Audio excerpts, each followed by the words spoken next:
하시는 우리 성가대원들 가운데도 하나님의 큰 은혜가 부어지고 여러분의 가정에 생각지 않은 하나님의 축복이 임한 역사가 있게 하시고 또 무엇인가 문제가 있었다면 해결되어지고 풀려지는 은혜가 있게 되길 소망합니다. 네, 동일하게 모든 성도에게도 그렇게 되길 소망합니다. 여러분 이런 거 해보셨습니까? 청년들은 좀 할 텐데 챗 GTP라고 혹시 아십니까? 아세요? 무슨 소리 하냐 이러면 저를 보시지 마시고 우리 청년들은 다 알죠. 물었어요. 이게 AI 그러니까 인공지능 기반으로 대화형 어떤 채팅 프로그램이죠. 사람의 지식보다 훨씬 많은 용량의 데이터를 가지고 있는 그래서 물었어요. 어떤 질문을 했냐면 이런 질문을 해봤어요. 한국 사회의 문제가 뭘까? 한국 사회 문제가 뭐가 있을까? 라고 물었더니 챗 GTP가 여러 데이터들을 검색하고 정리하고 모아가지고 5가지 정도를 이야기했어요. 여러분 뭐가 있을 것 같으세요? 첫 번째는 우리 사회가 가장 가지고 있는 문제, 한국 사회가 가지고 있는 문제 1번. 물론 이게 뭐 데이터보다는 1번. 경제적 불공평, 불평등. 그러니까 이건 쉽게 말해서 빈부격차가 좀 심하다 이런 얘기하고 있는 거겠죠. 여러분 느끼기에도 그런 것들이 많이 우리 사회에 있죠. 여전히 해소되지 않는 빈부의 격차가 있죠. 두 번째, 노동시장의 경직, 일자리가 여전히 어려울 것 같습니다.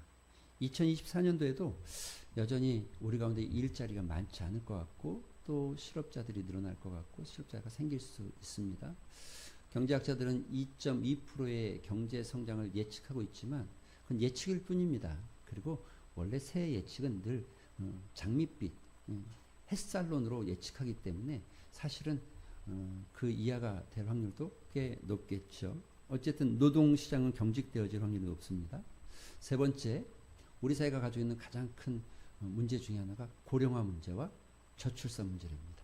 고령화. 드디어 이제 1차 베이비붐 세대라고 말하는 소위 말하는 57년생에서부터 62년생, 63년생까지에 해당하는 그때 많은 분들이 태어났죠. 1차 베이비붐 세대 아닙니까? 그 베이비붐 세대에 해당하는 분들이 이제 노령의 나이로 접어들기 시작해서 일선에서 다 은퇴하고 이제 많은 분들이 노동시장에서는 노동은 그만두는 시대가 올 거랍니다. 그러면 이 역삼각형 구조가 되어지기 때문에 우리나라가 힘들어질 수 있다. 네 번째는 여전히 도대체 지나가는 말로 귀신은 뭐 하는지 모르겠어요. 김정은이 안 잡아가고 북한이 막 핵을 쏠 것처럼 막 얘기하더라고요. 그래서 뭐 저는 뭐 북한이 싫고 좋고 이런 걸 떠나서 전쟁을 얘기하는 것 자체가 조금 마음에 들지 않습니다. 개인적인 생각입니다. 어쨌든 우리나라가 가지고 있는 어려움 중에 네 번째는 이 북한으로부터 위협과 여전히 남북 상황에 있는 이 대치 상황이 우리나라의 위험 요소고 문제 요소라는 거죠. 그리고 마지막은 환경 문제랍니다. 환경. 점점 환경이 깨어져 가고 있죠. 이건 우리나라 문제만은 아닌 것 같습니다. 세계 각국에서 뭐 여러 많은 단체에서 환경에 대해서 조사하고 살펴보고 있습니다. 그런데 여전히 환경이 해결되지 않고 문제가 있는 것 같습니다. 자, 이쯤 되면 어떤 생각합니까? 자, 우리 이제 지혜를 좀 모아봅시다. 생각을 좀 모아봅시다. 어떻게 해결할까요? 여러분 어떻게 해결할 수 있어요? 그냥 이런 거 모르면 짜증나니까 나만 잘 살면 되지 뭘 그것까지 생각하냐. 것까지 내가 나누고 이야기해야 되냐. 이런 생각이 드십니까? 여러분 어떻게 이 문제를 해결할 수 있죠? 여러분 지금 이거는 다른 사람의 이야기가 아니고 여러분과 저의 이야기고 우리 모두의 이야기 아닙니까? 그런데 누가 이것을 어떻게 가끔 이런 질문을 받습니다. 좋은 교회는 어떤 교회예요? 이런 질문을 받습니다. 좋은 교회는 어떤 교회입니까? 좋은 교회라는 게 뭐 특별한 게 있을까요? 좋은 교회라는 건 좋은 사람들이 많으면 좋은 교회고 좋은 사람이 조금 있으면 조금 좋은 교회고 그쵸? 예. 세상도 마찬가지 아니겠습니까? 좋은 나라가 어떤 나라입니까? 좋은 사람이 많으면 좋은 나라고, 좋은 사람이 조금 있으면 조금 좋은 나라고, 좋은 사람이 없으면 진짜 나쁜 나라가 되겠죠. 세상도 그렇지 않겠습니까? 여러분, 문제는 환경이고 우리가 처해 있는 상황이 아니라 결국 사람이죠. 사람. 내가 안 바뀌는 것, 내가 바뀌지 않으면서 타인이 바뀌기를 원하는 것은 가장 미련한 도전이다 그러죠. 내가 변화하지 않는데 누군가가 변화하기를 원한다는 것, 내가 바뀌지 않았는데 환경이 바뀌기를 원한다는 것, 내가 작은 실천조차 하지 않는데 나에게 큰 부가 주어지기를 소망한다는 것, 이거는 가장 미련한 도전이죠. 그런데 한번 물어봅시다. 우리가 바뀌기는 합니까? 바뀌어지긴 합니까? 우리가 바뀐다는 이야기 할 때마다 우리에게 주는 도전이 하나 있습니다. 우리를 비웃듯이 이야기하는 한마디, 작심삼일. 3일만 가도 요즘은 빠르다고 합니다. 작심 3시간. 그래서 언제나 우리에게 적은 이거죠. 내일부터, 다음 달부터, 요번만 넘어가고 그 다음부터라는 이야기를 많이 하죠. 늘 우리는 작심하지만 시작을 지금이 아니고 내일이기 때문에 내일은 또 내일이고 그 다음은 또 그 다음이죠. 안 바뀌죠. 인간이 참 안 바뀐다는 거, 아무리 마음을 먹어도 잘 안 되는 게 인간이라는 것을 조롱하고 비웃듯이 말하는 것이 작심삼일 아니겠습니까? 그런데 인간이 바뀔 수 있을까요? 저는 오늘 여러분에게 몇 가지 에피소드를 좀 이야기하고 싶습니다. 우리나라가 동학혁명이 막 일어나기 시작했을 때, 나라가 참 어려워지기 시작할 때 사람들이 살기가 참 어려웠습니다. 그때쯤 미 감리교 선교부에서 존스 선교사님을 인천으로 파송합니다. 그래서 열심히 복음을 증거했는데 아무리 증거해도 사람들이 잘 모여지지 않았어요. 그런데 어떤 분이 와서 이렇게 말하는 거예요. 목사님, 선교사님, 개를 운영하면 사람들이 모일 겁니다. 개 아시죠? 네. 모아가지고 돈 모아가지고 뭐 하는 거 있지 않습니까? 돌아가면서 개를 모으면 좋습니다. 개를 하면 좋습니다. 그래서 개군을 만들었어요. 그랬더니 한 50명이 모였어요. 그래서 매주 50명씩 예배를 드리는 거예요. 너무너무 신났어요. 그런데 걱정이 앞서기 시작했어요. 이게 이 사람들이 예배를 드리러 오는 것일까? 돈을 보고 오는 것일까? 고민하기 시작했어요. 근데 진짜 문제가 생겼어요. 어느 날 갯돈을 가지고 도망간 사람이 생겼어요. 늘 있는 일인데 당하고도 또 당하는 거죠. 도망간 사람이 생겼어요. 그래서 사람들이 막 화내고 분노하기 시작했어요. 그래서 선교사님이 이렇게 생각했어요. 야, 큰일 났다. 이 일 때문에 선교의 문이 막히거나 이 일 때문에 복음의 문이 막혀지면 어떡하나. 정말 많이 고민하고 기도하기 시작했어요. 그리고 한 주간이 흘러갔습니다. 50명의 개원 아무도 안 올 것이라고 생각했는데, 그런데 희한한 일이 생긴 거죠. 돈을 다 잃었는데 두 사람이 예배 시간에 떠벅떠벅 걸어 나오더라는 거예요. 그래서 선교사님이 물었어요. 왜 오셨어요? 그럴 때 이렇게 말했어요. 매주 듣는 말씀이 너무 좋아서 왔어요. 그 중에 한 사람이 이승환이라는 분입니다. 이 사람은 인천에서 술집이죠. 운영하고 있었는데 훗날 이 사람이 바뀌어져서 고향 강화도에 가서 교회를 세우고 자기 부모를 세례를 줘야 되는데, 존스 선교사가 강화도까지 배 타고 들어가야 되는데 거기 강화도를 다스리고 있는 이 사람이 못 들어오게 막는 거예요. 막는 거예요. 그래서 너무 막아서 어쩔 수 없어서 이승환이 자기 어머니를 모시고 배에, 존스 선교사가 내리지를 못하니까 배에 올라가서 세례를 받았다는 거 아닙니까? 여러분, 이런 사람이 있습니다. 김창식이라는 분이 있습니다. 1857년생인데 황해도에서 태어났어요. 그냥 그렇게 살던 사람이에요. 막노동하면서 또 농사일 하면서. 그런데 꿈이 있었어요. 세상에 21살 때 내가 세상을 좀 돌아다니면서 세상을 알겠다 싶은 마음에 방랑 시인처럼 나그네처럼 떠돌아다니면서 어느 날 그런데 이런 이야기가 들려요. 여러분 서양 귀신, 양귀 뭐 이런 얘기 그 당시에 계속 우리나라에 퍼져 있었던 소위 말하는 수구파 세력들이 퍼뜨린 이야기의 한 일정이 있죠. 그런데 그 이야기 속에 이런 이야기가 있어요. 야, 서양 선교사들은 조선의 아이들을 잡아간다. 조선의 아이들을 잡아서 간도 빼먹고 눈도, 그래서 여러분 그 카메라 조선의 아이들 눈 빼서 만든 거 지금 들으면 참 우스운 얘기죠. 그런데 그 얘기를 믿어요, 실제로 사람들이. 그래서 아이들이 가는 걸 막기 시작하고 선교사들이 학교를 여는 것을 막기 시작하고 그야말로 그 당시에 이 이야기를 뭐라고 그러냐면 유아 소동이다라고 역사책에 나와 있습니다. 김창식이 생각했어요. 뭐라고 생각했냐면 이렇게 생각했어요. 내가 저 양코놈들 반드시 저희를 낱낱이 밝혀내리라. 때마침 그곳에 올린거 목사님이 같이 자기 집에서 도와줄 사람을 구하고 있었어요. 그러니까 소위 말하면 그냥 일꾼을 구하고 있었죠. 그래, 내가 저기 들어가야 되겠다. 김창식이 들어갔어요. 그래서 지하실에 혹시 아이들을 숨겨놓지 않았나? 사람들을 숨겨놓지 않았나? 찾아보고 혹시 어떤 일이 일어나나? 막 정말 눈을 키우고 보기 시작하는 거죠. 그런데 어떻게 됐을까요? 여러분, 그 김창식이 조선 최초의 목사가 됩니다. 조선인 최초의 목사.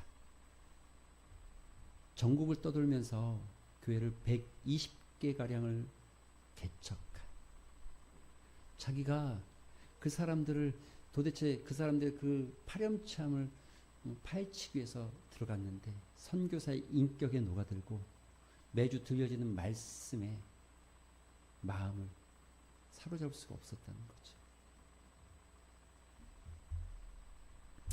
사람을 변화시킨다는 거, 이거 참 어려운 일입니다.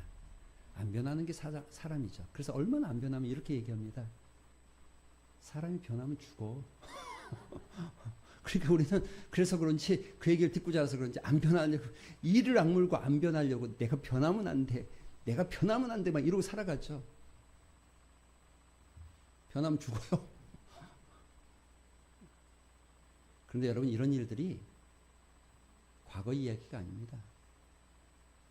미국의 런던에서 목양교회를 목양하고 계시는 송교 목사님이 교도소 선교를 했어요. 그분의 이야기를 듣다 보니까 교도소, 수없이 많이 교도소에 가서 복음을 증거하고 죄인들을 만나게, 그 죄수들을 만났는데 그 중에 잊어버릴 수 없는 사람이 있다는 거죠. 그 사람이 누구였냐면 그 당시 2016년인가 18년인가였는데 그의 이름이 스텔리랍니다. 스텔리. 원한 관계 때문에 상대를 칼로 수없이 찔러가지고 징역을 24년형을 받은 사람이에요. 그러나 다행히 그 사람이 죽지 않았어요.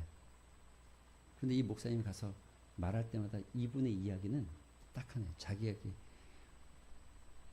천추의 한이 하나 있다는 거예요. 그게 뭘까요? 죽이지 못한 거. 죽이지 못한 거. 그놈을 내가 죽이지 못한 거. 그게 자기에게 있어서 천추의 한이라는 거예요. 목사님이 글을 놓고 기도하기 시작합니다. 그리고 그에게 말씀을 증거하기 시작합니다. 그렇게 딱딱하고 그렇게 안 변할 것 같은 그 사람이 예수님의 이야기를 듣기 시작하면서 눈물을 흘려요. 출소가 2년 앞으로 남았는데 그가 목사님한테 거꾸로 이렇게 고백하더래요. 내가 출소하면 그분 앞에 가서 무릎 꿇고 용서를 구하고 싶다고.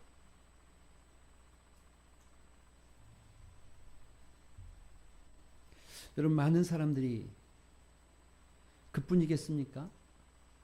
탤런트 김혜자, 예수님의 마음으로 아이들을 보기 시작할 때 진짜 국민 어머니.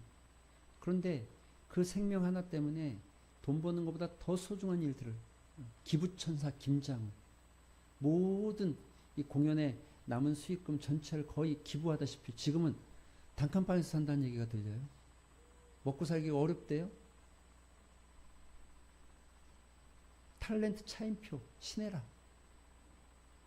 여러분 이들의 삶에서 남들에게 관심을 받고 또 인기를 얻고 누구보다 더 빛나고 잘 살 수 있는 그 삶의 자리를 내려놓고 살아가는 그 사람들.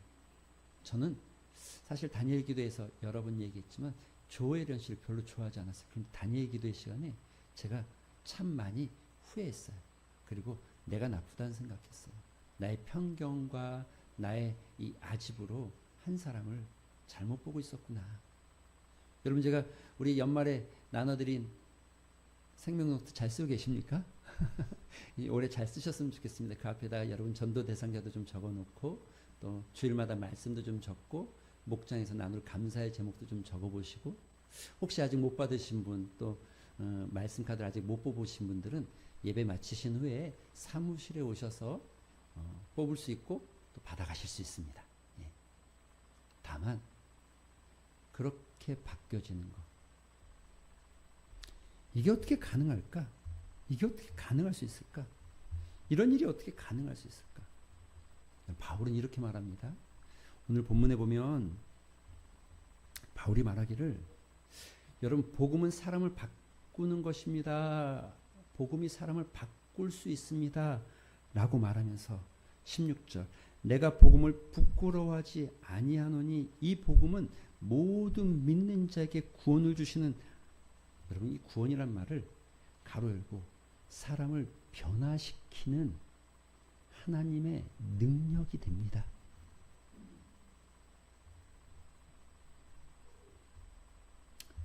사도 바울이 복음을 부끄러워하지 않는 이유는 한 가지입니다. 그 복음이 자신을 바꿨고 그 복음 안에 있던 사람들이 삶이 바뀌었고 그 복음을 따랐던 사람들이 인생이 바뀌었던 것을 알고 있기에 바울은 아주 목 놓아서 아주 간절하게 말하고 있는 거죠. 나는 복음이 부끄럽지 않습니다. 왜냐하면 이 복음이 나를 살린 것이고 이 복음이 나를 바꾼 것이고 이 복음만이 나를 바꿀 수 있는 유일한 하나님의 능력입니다. 그런데 여러분 오늘 제가 이 말씀을 준비하면서 여러분과 저에게 아주 큰 도전과 또 어떤 면에서 예수를 아는 우리에게 큰 도전이 아닐까 싶은 마음이 듭니다. 왜 그렇습니까? 여러분 이 본문을 쓰고 있는 바울이 쓰고 있는 이 로마서는 믿는 사람에게 보낸 겁니까? 믿지 않은 사람에게 보낸 겁니까?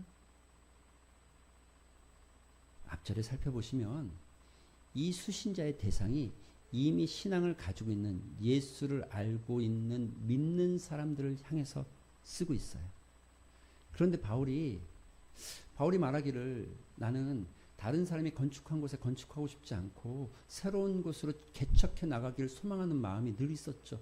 그런데 희한하게 이 로마의 교회는 그렇게 가고 싶어 합니다. 여러분 앞절에도 여러 번 말하고 있어요. 바울이 얼마나 가고 싶었는지 그가 시간만 되면 가려고 노력했다. 내가 너희 앞에 나아가려고 애썼다. 여러 가지 것들을 말하고 있죠. 내가 너희 보기를 간절히 원했고 너희 안에 나아가기를 원했고 하나님께서 나에게 은혜를 주셔서 너에게 갈 수 있는 길이 열려지길 소망했다. 왜 이렇게 가기를 원할까요? 바울은 지금 로마에는 이미 교인들이 다 있는데 여러분 그건 아마 디아스포라 유대인들이 흩어진 유대인들이 로마 지역에 가서 예수를 믿기 시작했고 교회를 형성하고 있었을 것인데 왜 이렇게 가기를 원했을까요? 여러 학자들이 여러 가지 의견들을 냅니다. 어떤 분들은 이렇게 말합니다. 그 로마라는 도시는 중심이기 때문에 그 도시를 바꾸기 위해서 가는 거야. 아니면 바울은 유언적인 의미를 담아서 그들에게 마지막 말을 남기고 싶었던 거야. 그런데 잘 살펴보면 로마서를 살펴보면 사실은 그런 것 같지는 않습니다.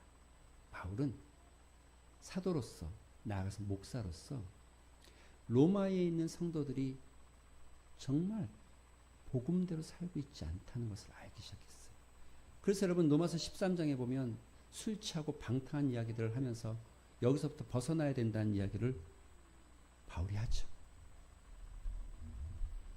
복음은 너희들의 삶을 변화시키고 복음은 너희들의 인생을 바꿔주고 복음은 너희들을 삶이 완전히 바뀌어지는 근본적인 변화가 일어나는 것인데 아직 너희들이 그 복음의 능력 앞에 서지 못한 것에 안타까운 마음을 가지면서 나는 너희들 앞에 가서 꼭 다시 복음을 증거하고 싶다. 내가 너희들에게 가서 꼭 다시 예수 그리스도를 말하고 싶다. 내가 너희들 앞에 가고 싶다. 이게 바울의 간절한 소망이었다는 거죠.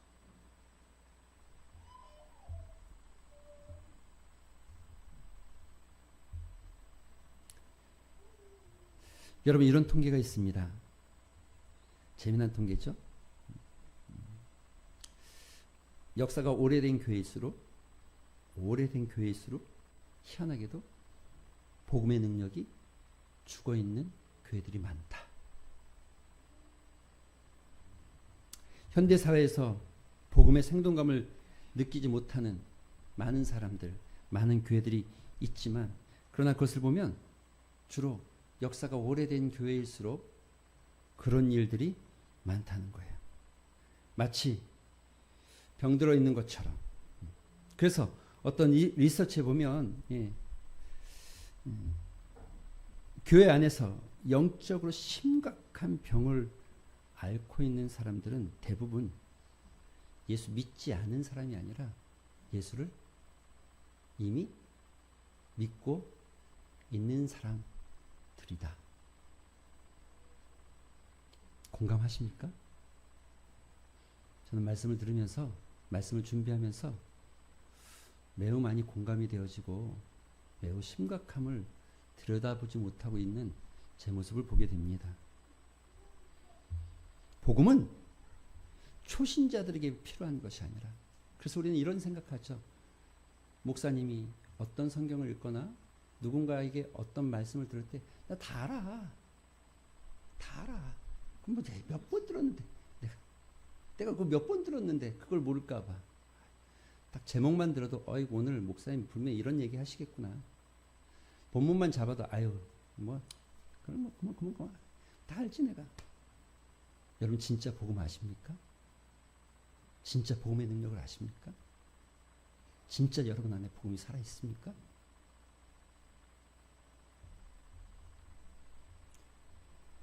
오카누 목사님이 돌아가시면서 마지막 남긴 말씀 중에 이런 말이 있죠. 십자가 앞에서 다시 한번 깨어져야 할 사람은 교회 안에 있고 하나님의 사랑 앞에 그 굳고 교만한 마음이 녹아져야 할 사람은 교회 안에 있고 예수 이름 앞에 자기 자신이 죽고 다시 태어나야 될 사람도 교회 안에 있었다.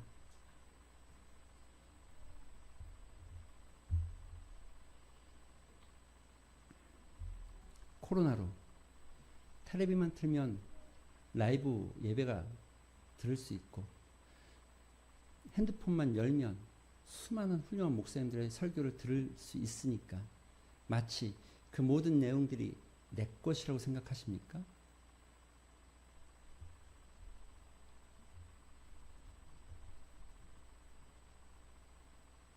정말 복음 앞에 서게 되면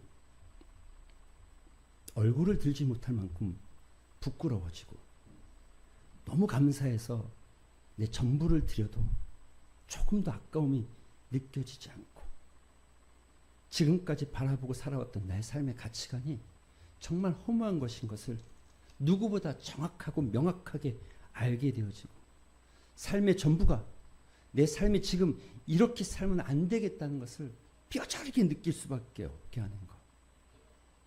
그리고 나를 이 자리로 불러주신 그 하나님께 너무나 감사하고 너무나 기뻐지고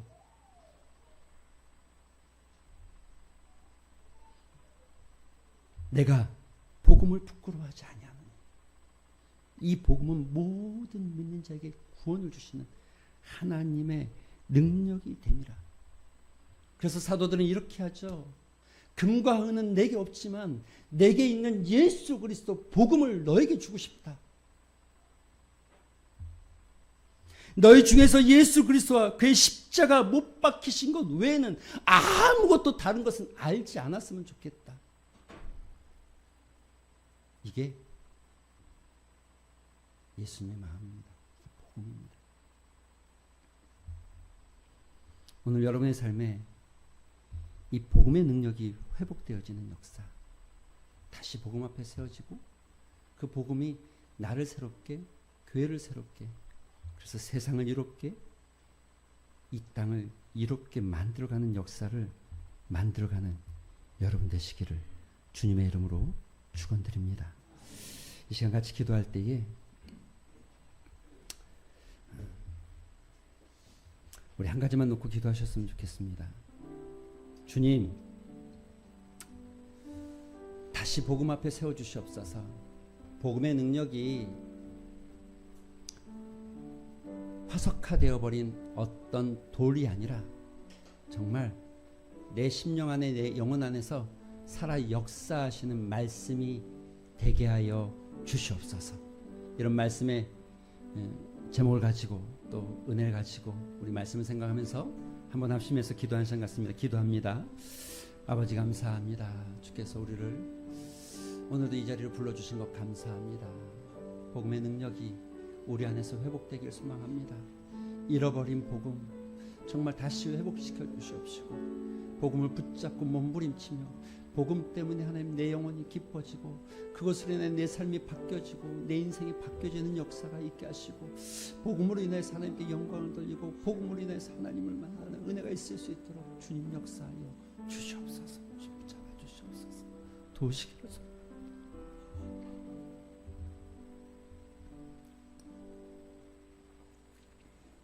주님, 예수 앞에 복음을 안다고 말하고 있지만